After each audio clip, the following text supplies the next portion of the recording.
जय श्री राम दोस्तों। आज हम आए हैं गुरुदेव के पास सत्संग चर्चा के लिए। तो आप ये सत्संग चर्चा ज़रूर सुने। और गुरुदेव अभी सत्संग कर रहे हैं, तो हम चलते हैं गुरुदेव के पास सत्संग चर्चा करने के लिए, जिसमें आपको साधना के संबंध में सत्संग चर्चा सुनने को मिलेगी।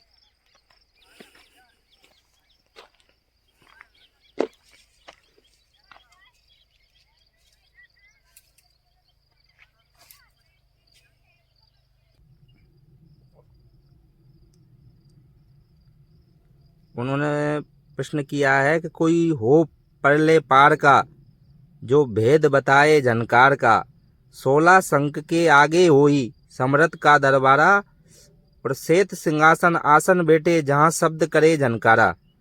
तो मेरा ये वो है कि एक जैसे ही अपन ध्यान में बैठते हैं तो एक शब्द तो वो चलता है जो अनंत ध्वनि जिसको बोलते हैं, और तो जो आज्ञा चक्र पे या काया में ही वो तेज ध्वनि सुनाई देती है। तो वही जो शब्द जो झनकार की बात करी वो वही शब्द है, या फिर वो ये जो अनंत शब्द है उस झनकार से मिला देगा जो परमात्मा की जो कबीर साहब ने बताई है। तो इन दोनों में कितना अंतर है, तो ये साधक कैसे समझे कि वो उस जो झनकार का जो शब्द है वो यही है, तो ये बताने की कृपा करें। हरे कोई उल्ले पार का भेद कहे झनकार का, ये जो चौथे राम का जो भेद दे दे वही झनकार है। अच्छा, असली तो वही है जो चौथे राम का पता बता दे, जिसे शब्द स्वरूप परमात्मा बोला है कबीर साहब ने। उसके लिए है जो है कई जगह उदाहरण दिया है। एक सार है पिंड में दूजा ब्रह्मांड जान, तीजा अंड जो पार है चौथा असली जान। यानी वो असली चौथा जो पिंड ब्रह्मांड अंड के पार है, जहाँ से सद अंड पिंड ब्रह्मांड और इस पिंड में भी उसी के यहाँ से पावर आ रहा, वो चौथा राम वही परमपिता परमात्मा है, और उसी के द्वारा ये सारा पावर आ रहा। और ये सारा पावर आके काल माया ने सारे जीवों को बंधन में डाल के उलझा दिया। अब जब तक सच्चा सतगुरु नहीं मिले, सारा भेद नहीं बताए, पूजा पाठ में इसमें उलझ रहा, और पूजा पाठ व्रत बरुड़िया जितना जो भी कुछ कर रहा वो सब किसके लिए कर रहा? मन के लिए। ये सारा मन का खेल, आता रहेगा जाता रहेगा, आता रहेगा जाता रहेगा, मरता रहेगा जन्मता रहेगा, भाई करता बनेगा भोगता। जन्म मरण का बंधन नहीं छूटेगा। वो अपने आप को जान नहीं पाएगा कि वास्तव में मैं कौन हूँ, इसको जान ही नहीं पाएगा। जब वो ये जिज्ञासा करेगा कि मैं कौन हूँ, फिर उसे पता लगेगा कि मैं एक जीव आत्मा हूँ जो परमपिता परमात्मा उस चौथे राम की अंश हूँ, और मैं इस बंधन में पड़ के और नाना प्रकार के दुखों का बंधन भोग रहा हूँ। आना जाना मरना मिटना सुख दुख जो कुछ है ये गृहस्थी बसा ली, जबकि इसका कुछ नहीं है। ये सारा माना हुआ है बंधन है, और जितना जो कुछ मानेगा उतना ही फंसता जाएगा। जब तक उसके अंदर मान्यता रहेगी कि ये मेरा वो मेरा, मोर तोर की जेवड़ी गल बांधा संसार, और दास कबीरा क्यों बंधेरता के ही मैं राम। उस राम को जब तक नहीं जाना जाएगा जो इस घट में है, और ये घट का राम ही उस चौथे राम तक जाएगा, जिसके लिए संतों ने कहा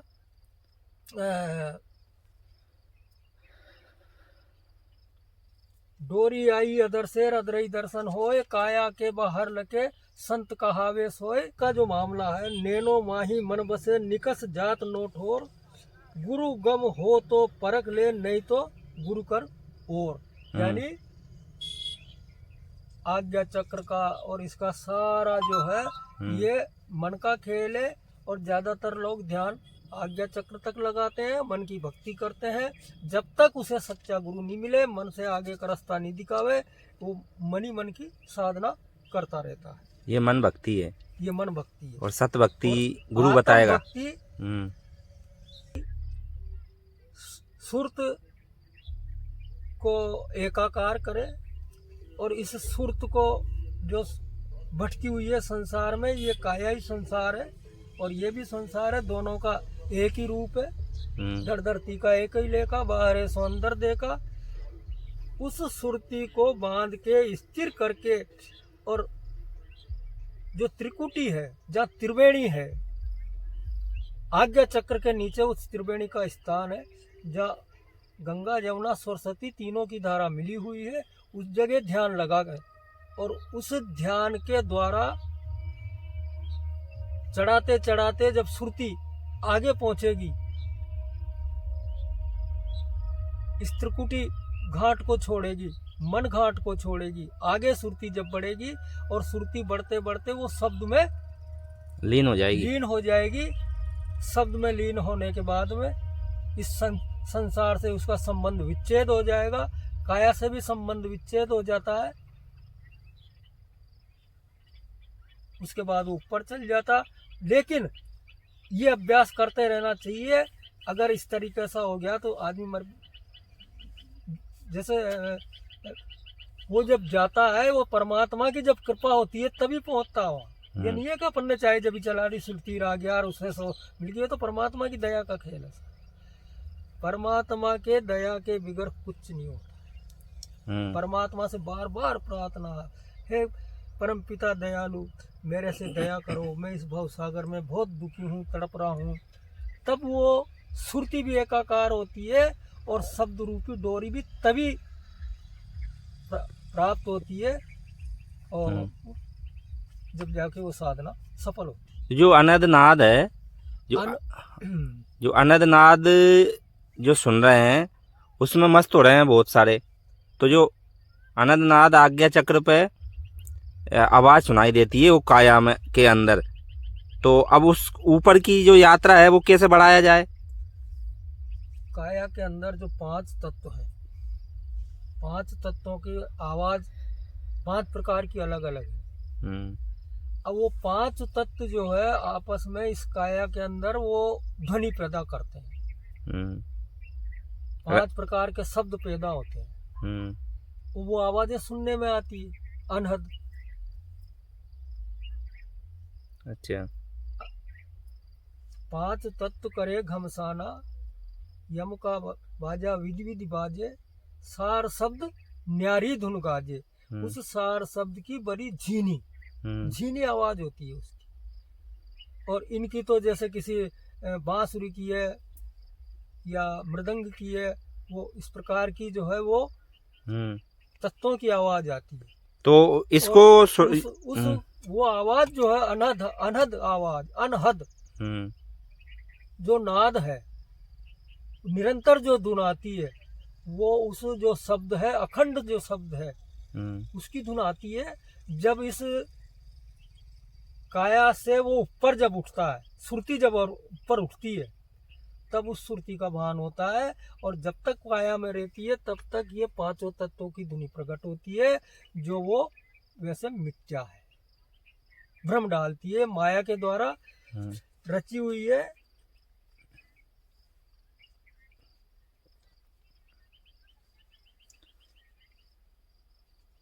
तो उस शब्द को, इस शब्द से उस शब्द को भी खोजना है भाई। उसमें क्या है? आदि माया की चतुराई, झूठी बाजी पिंड दिखाई, अवगत रचना रची अंडमाई, ताका प्रतिबंब डारा है। तो ये जो आदि माया ने जो सत्य रचना है, उसकी काया में ये नकल, प्रतिबिंब अंड की नकल जो है, इसमें छाया डाल दी, परछाई डाल दी। जैसे कांच में अपन देखते हैं ना अपनी सूरत, असली थोड़ी है, नकली है। इस तरीके से इसने नकल डाल दी इसमें। और वो जो नकल डाली है, उन जो चक्रों की भी आवाज आती है, अलग अलग प्रकार की।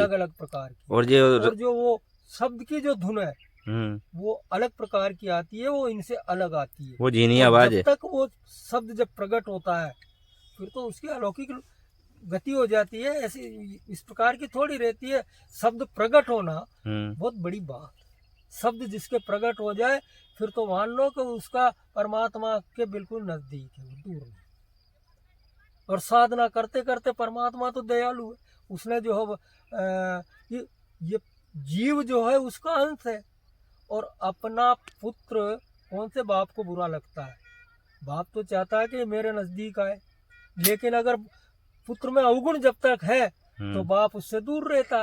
ये सारे अवगुण जिस रोज तज देगा, जो यहाँ काल माया के द्वारा इसने अवगुण ग्रहण करे हैं, और 16 जो गुण है, इसने कहा नहीं वो 16 शून्य, वो तो 16 गुण है परमात्मा के। उन 16 गुणों को जब तक ये जीव धारण नहीं करेगा तब तक उसके अंदर वो पावर ही नहीं आएगा। ठीक है। परमात्मा ने जब 16 सुत प्रकट करे, उनको सुत भी बोला है, वो 16 गुण है। अच्छा। और 16 गुण जब ये ग्रहण कर लेगा तो इसकी काग चाल खत्म हो जाएगी, हंस चाल पे आ जाएगा। और हंस चाल, वो हंस को ही एक आत्मबोध होता है, बाकी आत्मबोध जब तक जीव संध्या में रहेगा उसको आत्मबोध नहीं होता।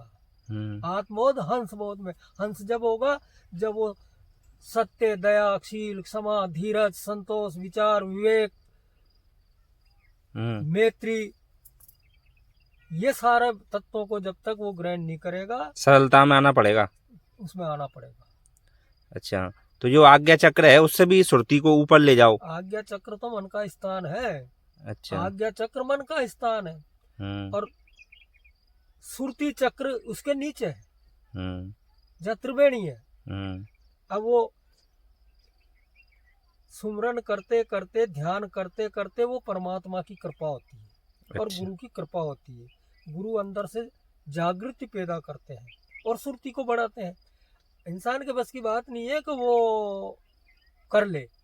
आज्ञा चक्र तक तो वो जैसे तैसे करके और श्रुति को पहुंचा देता, लेकिन उसके बाद जब त्रिवेणी जो संगम है, वहां से परमात्मा का रास्ता चालू होता। ठीक है। जिसे जिस जगह सुरती है, आज्ञा चक्र में मन का स्थान है, और इस त्रिकुटी पे सुरती का मुकाम है। जैसे जो चक्र है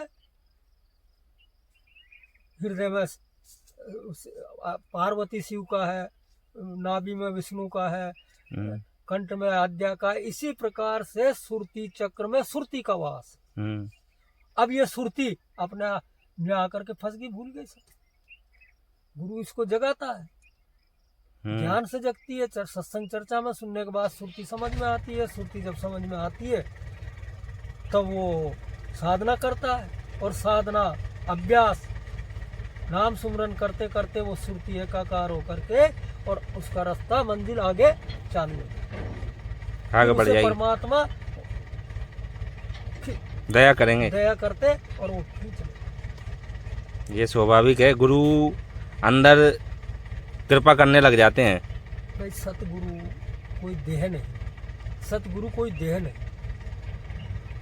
देही को सतगुरु कहे वो है धुंधर ज्ञान, चार दाग आवे नहीं वाको सतगुरु जान, वो विदेह स्वरूप है। और जो देश से है, जिनके अंदर शब्द प्रकट हो चुका है, वो तो वास्तव में उनसे हम सतगुरु कह सकते हैं। ऐसे गुरुओं के अंदर जो शब्द से वाकिफकार है, वो उस शब्द को प्रकट करने की सामर्थ्य है, लेकिन शिष्य के अंदर भी उतना जागृति, नम्रता, विवेकवान, विचारवान, शीलवान, सरलता, निर्मलता, हृदय बड़ा कोमल, तब पार पड़ती है। अगर किसी के लेस मात्र भी क्रोध आता है तो उससे वो बहुत दूर है, साधना से बहुत दूर है वो। साधना से बहुत, साधना का पूरा विषय सरलता का विषय के लिए तो साहेब ने कहा, जा मैं हता ता हरि नहीं, हरि हता मैं नाए। अब मैं क्या है? मैं ये एक अहंकार है, क्रोध है। जिस रोज ये नष्ट हो जाएगा उसी रोज परमात्मा प्रकट हो जाएगा। लगे रहना चाहिए। गुरु से लगन कठिन मेरे भाई रे, लगन लगे बिन काज न सर है, यम पर ले जाए। गुरु से लगन कठिन मेरे भाई, तो गुरु से लगन लगाओ, सच्ची लगन लगाओ, लगे रहो कीले की माई। रहो। जिसके लिए कबीर साहब ने बोला है कि चलती है तो चलने दे। गुरु बहुत बड़े दयालु हैं। गुरु है आदि अंत के ताता, गुरु है मुक्ति पद के दाता। यानी गुरु करे सो कर सके, करता करे सो नाय। अगर परमात्मा रूठ जाए तो कुछ नहीं कर सकता, लेकिन अगर किसी का गुरु रूठ जाए तो फिर उसका 3 लोक में कहीं ठिकाना। सही बात है। गुरु के अंदर सबसे बड़ा पावर होता है, लेकिन जो सच्चा गुरु है, इस संसार में बहुत गुरु है, ढोंगी गुरु बहुत घूम रहे हैं, ये मतलब नहीं है कि सारे ही गुरु हैं। जो वास्तव में जो शब्द श्रुति से जुड़ा हुआ है, परमात्मा से जिसका मिलन है, वो सच्चा गुरु है। और ऐसे गुरु का कभी तिरस्कार करना या उसका अपमान करना, ये बहुत खतरनाक काम। सही बात है। बोला भी है कि गुरु मेरे सभी बड़े अपनी अपनी ठोर, शब्द विवेकी पार की सिर माते की। सही बात। साहेब बंदगी अपनी वाणी को विराम देते हुए